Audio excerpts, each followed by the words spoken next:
আল্লাহ পাক বলছেন, দেখুন, তোমরা তোমাদের রবের ক্ষমার দিকে এগিয়ে আসো, সুবহানাল্লাহ, এবং এটা প্রতিযোগিতার সাথে এগিয়ে এসো। আজকে আমি মনে করি, ধরে নিলাম যে আমাদের আজকে শত শত আমাদের মুসলিম ভাইরা আজকে প্রোগ্রামে অংশগ্রহণ করেছেন। আমি চমৎকার, খুবই ধন্য। আপনাদেরকে সকলকে আহলান সালাম জানাচ্ছি আমি। আল্লাহ আকবার। আমি কিভাবে প্রশংসা আদায় করবো বুঝতে পারছি না। আল্লাহর অসংখ্য প্রশংসা জ্ঞাপন করছি। আল্লাহ, তুমি আমাদের এই জান্নাতের আহ্বানের এই এগিয়ে আসা ভাই বোনদেরকে তুমি কবুল করে নাও, আমিন।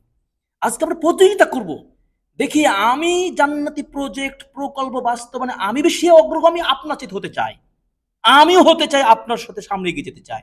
এই মতাদর্শ আজকে নিয়ত করে বসুন। আল্লাহ তৌফিক দেবেন ইনশাআল্লাহ, ইনশাআল্লাহ। এবং আজকে থেকেই এই মুহূর্তে তৌবা করে নিন, মাগফিরাত দিকে এগিয়ে যাব। কে বেশি ক্ষমা চাইতে পারি? এই জন্য নবীজি সাল্লাল্লাহু আলাইহি সাল্লাম দৈনিক ৭০ থেকে শতাধিকবার তিনি আস্তাগফিরুল্লাহ ওয়া আতুবু ইলাইহি বলতেন। এটি আমল। আস্তাগফিরুল্লাহ বলুন সকাল